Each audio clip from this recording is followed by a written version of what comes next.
All right, picking up where we left off, I will continue on with accessories. My gear, just stuff sacks sort of thrown around. I think this is made by Osprey. It's just a 12-liter stuff sack. I keep my winter accessories in these just because I know where to find stuff. I know that I'm an expert at losing, one sock or one glove. So knowing where to look to find extras or having a place to actually put stuff back instead of just tossing it has been very helpful for me. So I tend to just put everything in stuff sacks like this. First order of business, these are my Exped booties. They serve no purpose other than that they are so comfy and so warm. They have a little bit of rubber traction on the bottom, but these are awesome just for kicking it at the end of the day, or you wake up and you're freezing. These things are freaking awesome. They're super warm, they're super comfy, and they also fit in their own little stuff sack, which I don't know where it is, so they're just gonna go in one of my gear stuff sacks. I did pack a couple hats. I'm always in a hat. However, this trip, again, I'm going to be in the helicopter, and I'm not going to have a door on my side of the helicopter. So depending on what you're doing, how fast you're flying, whatever, hats come off. And I have, fingers crossed, not lost a hat to blowing off my head and out the side of the helicopter yet, but I've been damn close. And so I find when I'm flying that beanies work much better than baseball caps. And also, in the case I don't feel like wearing a beanie or my headset starts to give me a headache, bandanas work awesome as well. So I will be packing a number of these guys. Alright, here's a tip. Inspect your gear before you put it on. I just found a fishing hook in my shit, and that would not be a pleasant surprise to get stuck in your arm as you're trying to put something on. I don't even know where this came from. I don't even have any fishing lures. Whatever. Okay. Alright, so supplementals, I guess they're kind of a nice to have, but when I have them, I tend to use them all the time. These are just basically pants. So if I'm wearing shorts or I need a little bit more warmth under like shell pants, these slip on, go up to your thigh. You've got zippers at the bottom. Just another added protection, added layer against the wind. And same here, these are arm sleeves, and not cute, but definitely functional. Definitely help to keep you warm if you just want to, start off in a t-shirt or whatever. And they hold up pretty well too, as long as you don't find fishing hooks stuck in them. So I will bring those with me, and I generally bring them in my pack with me just in case you need an extra layer.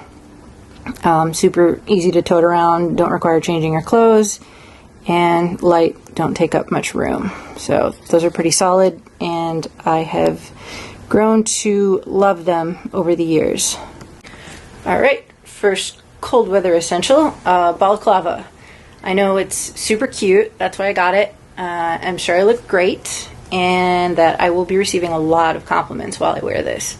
But, I'm just kidding. I don't give a shit whether it's cute or not. This is fleece lined, it's pretty wind resistant. I think I got this for like $10 on Amazon. It's been to the tops of volcanoes in Iceland. It's been all over the world with me. It's held up well. It does retain smell, so I would suggest washing it if you have one as often as possible. Keeps you warm, does the trick, and as long as you're not going to be going out and being part of a high fashion photo shoot and you don't care what you look like, this thing is one of my essentials. Alright, next up we have gloves. I think, my main gloves, they're both from Marmot. I think I got them on sale. Again, they're men's, I think, but these are liners. They work pretty well. Don't expect them to save you if you're lost in the wilderness, but they are better than a kick in the pants. And then these are the wind and waterproof. Those that go over the top, they're actually pretty warm on their own, but Even these two don't really do the trick if you're in super, super freezing cold weather, or like I'm going to be snowmobiling. I just find that gloves, especially with liners in them, they don't keep your hands as warm as some others. So these are my shut the hell up about being cold Arc'teryx mittens, and these suckers are completely down and really, really warm. So probably too hot to do anything where you're in and out of a vehicle, but as far as like full-on outdoor activities, these are the shit. And that way you can ball your hands up inside of them, throw a hand warmer in there, and shut the hell up about being cold. Alright, and last but not least with supplementals are these are my outdoor research gaiters. These things have taken a beating and have seen better days. I should actually wash these before I take them. But if you're walking in tall snow or in water or whatnot, they are an awesome addition to whatever you're wearing to ensure that you don't end up with wet feet or ankles, which is annoying and can be dangerous if you're outside for long periods of time. So I have some shorter ones that I wear for running. I don't really anticipate me running much on this trip unless someone's chasing me, so I am just going to bring these guys. So all of the additionals, bonus items I just showed you guys are all in these two stuff sacks, which I've just hooked together. So super light, don't take up much room. You know where everything is, and you are good to go. Last items on my docket are comfy shoes, not technical. Adidas Kamatan, just for kicking around, whatever. I also, in the car, will be wearing my old trusty Ugg boots, just because they're easy to kick on and off, and they are super warm. I went back and forth, but decided I am not going to take my Oslo's or super technical boots because I don't plan on doing any mountaineering. These North Face boots are women's. They are the most comfortable boots I own. They're also super light. I know that they are white, which is a dumbass idea. It's the only color that they were available in. It's the only color they made them in when I first ordered them. And they have worked really well. They are waterproof. The only complaint that I would have is, where are they? I don't know if you can see this or not, but this is very shiny because it is full of super glue. The heel busted off on one of my last trips. It's the first time I wore them. I wasn't doing anything to be destructive. I don't know if it's a manufacturing defect or what, but they are going to go back to North Face for some doctoring after this trip. These are the other boots I'm going to take. Just, you know, a pair gets soggy or whatever. Obviously, these need to be cleaned. These are North Face. They're men's. They, I learned the hard way, are not entirely waterproof. Had to walk through some geothermal water in Iceland, and it was so warm I didn't realize that my feet were actually soaked until about 15 minutes later when the water wasn't so warm anymore. So I know they say they are waterproof, but they might need to amend that claim, because 100% not waterproof, but super light and comfy just for kicking around.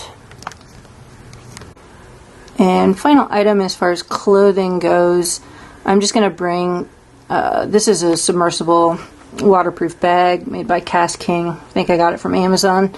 I generally take it kayaking with me and whatnot, but it also works awesome. Has a shoulder strap in case you are going anywhere that is going to be wet or snowy and you need to keep some of your stuff dry, or you want to shed a layer. It's super compactable, light, and you'll know that everything is going to stay dry that you put in there. You guys probably noticed this bag in the background. This is just a duffel I pack in case I'm staying at a hotel like I am the first leg of this trip. Instead of dragging that giant Yeti bag in because I need a pair of pants, I just pack whatever I need for that night and the next day in a little duffel. And that makes it easier because I do bring all of my electronics and camera equipment into the hotel with me. Even though I'm not going to use them, I certainly don't want to leave them in the car. So, in addition to all of my camera gear, I will just bring this little duffel, and it makes it a much easier process checking in and out of there. Since I will be flying, and it would behoove me to notate my turbine helicopter time, I'm going to bring my logbook and actually my pilot's license. It's got all my endorsements in it and everything else that I need, but I'll use this to log all my hours and everything else. And since turbine time is damn expensive, I want to make very sure that I get it logged properly and in my book and signed off on. So that sucker will be coming with me. Warm, warm, warm. Warm, warm, warm.